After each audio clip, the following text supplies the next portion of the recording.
Ich möchte 2025 so gut Deutsch sprechen können, dass ich mich im Alltag festigen kann.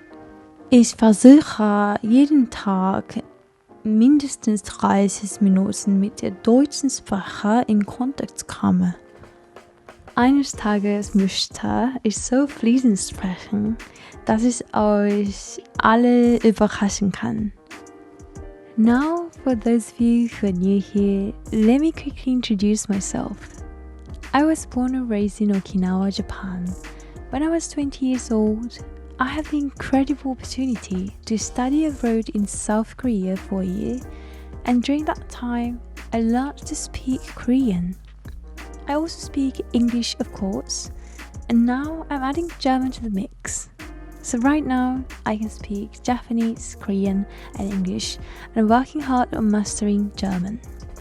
I have to admit though, when I visited Germany for 2 months, I had such an amazing time exploring the country and experiencing the culture. But looking back, I do regret not having learned the language more before going. I feel knowing German made the experience even richer. So one of my goals is to go back to Germany once I've really mastered the language. But German is definitely challenging. It's much more difficult than I expected. However, despite the challenges, I absolutely love the sound of the language. There's something about it that really resonates with me. Today, I want to share with you all how I'm currently learning German as a beginner, what areas I find difficult, and also give you a little peek into my learning mindset and approach. As always, I put timestamps down below, so feel free to skip around the video if you feel like it. Let's dive into the video.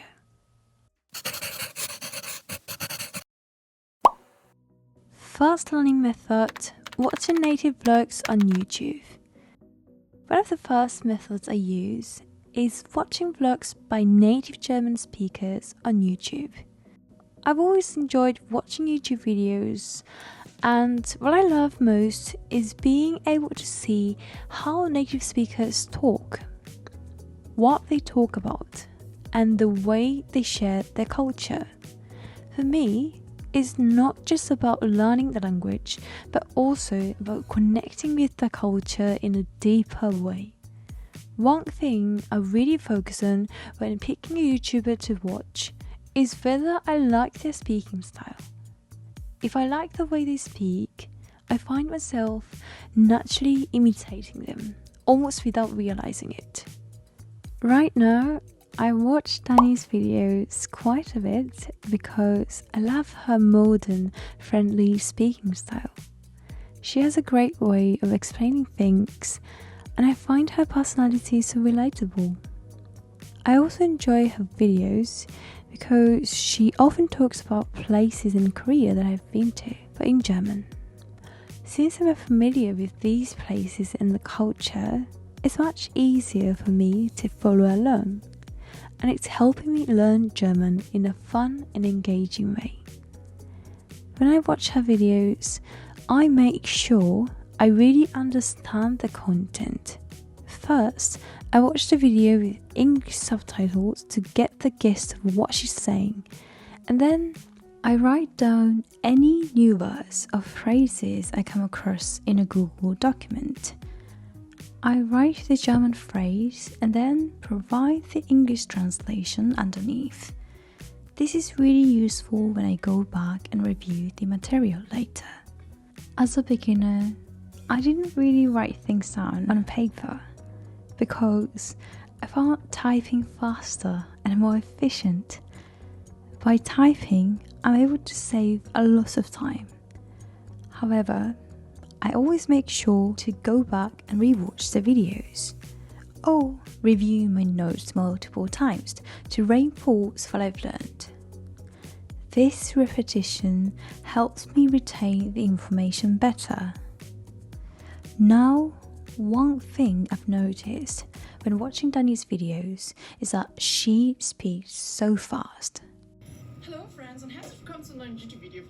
it can be really hard to catch every word. So adjust the playback speed to 0.75 or 0.5 times the normal speed, depending on how fast she's talking.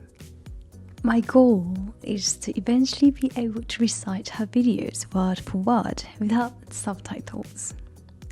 I really want to reach a level I can follow alone, naturally and fluently. Second learning method, writing a daily diary in German. My second method is writing a diary in German. Sometimes I write it on paper, other times I just type it out as a text on my phone. One thing I always do is make sure to get feedback on my writing from native speakers. I'm lucky to have German-speaking friends who help me by reading over my diary entries and giving me feedback. Additionally, I use language exchange apps like HelloTalk, where I post my entries and get corrections from other native speakers. It's a great way to practice because I get instant feedback and can learn the most natural way to express myself. Another important point is that I ask the native speakers to also help me with pronunciation. Sometimes they have sent me a voice message with the correct way to say something. If that's not possible, I turn to Google Translation's voice function to hear the proper pronunciation. Once I feel confident I can pronounce something well, I send a voice message to the native speaker to ask if it sounds good. Getting direct feedback from native speakers is really invaluable for me. I think it's the best way to ensure that I'm using the language correctly and learning it in an authentic way. Writing a diary is something I do regularly, but some days the entries are longer and more detailed, while other days they're much shorter and simpler. It all depends on my mood and how much time I have. The important thing is that I'm writing regularly and improving a little bit every day. Third learning method, recording myself speaking. My third method is recording myself speaking in German. This is such an important part of my learning process because it helps me hear how I sound when I speak and identify areas for improvement. A lot of the time, when we speak, we don't realize how we sound to others. So recording myself allows me to listen critically and evaluate my pronunciation and intonation. When I practice speaking, I record myself and then listen to the recording. If I notice a certain word or phrase doesn't sound quite right, I practice it again until I feel confident. I also listen to the recordings to check if my rhythm and a flow are good.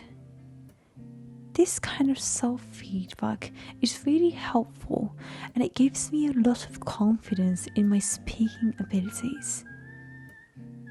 Another benefit of recording myself is that it helps me get more comfortable with the sounds of my own voice in the target language. At first, it felt a little strange, but over time, I become more used to it. Plus, knowing that I can improve my pronunciation and sound more natural makes me feel motivated to keep going. What I don't do yet is speaking with native speakers regularly. Now, there is one thing I'm not doing it at this beginner stage, and that's speaking with native speakers on a regular basis. I know some people start having conversations in the target language early on, but for me personally, I find it quite stressful when I can't understand what the other person is saying, or when I struggle to express myself properly. That's why I've decided to wait until I'm comfortable with understanding YouTube videos without subtitles before I start having conversations with native speakers. Everyone learns at their own pace, and for me, I want to make sure I'm able to understand the language first before engaging in more challenging conversations. I'm not saying speaking with natives isn't helpful. I want to build my confidence gradually. Maintaining motivation. A lot of people ask me how I keep my motivation for language learning so strong. Honestly, it wasn't always this easy, and I have to work on staying motivated. One thing that really helps me is surrounding myself with reminders of why I'm learning German. For example, I have a cute German book on my bookshelf. I look at photos from a trip to Germany, and I watch videos of people speaking German. All of these little reminders help me stay focused and motivated. Whenever I see something that reminds me of my goal to speak German fluently, it reignites my desire to keep learning. If you're struggling with motivation, I recommend finding ways to keep your goal visible in your daily life. It really works. Thank you so much to everyone who has been following my journey. I really hope this video was helpful to you and it gave you some useful tips and ideas for your own language learning. If you enjoyed it, please make sure to like and subscribe to my channel. And I also have a Japanese podcast and a Korean channel, so feel free to check this out if you're interested. Thank you so much for watching, and I'll see you in the next video. Until then, take care of yourself. Bye!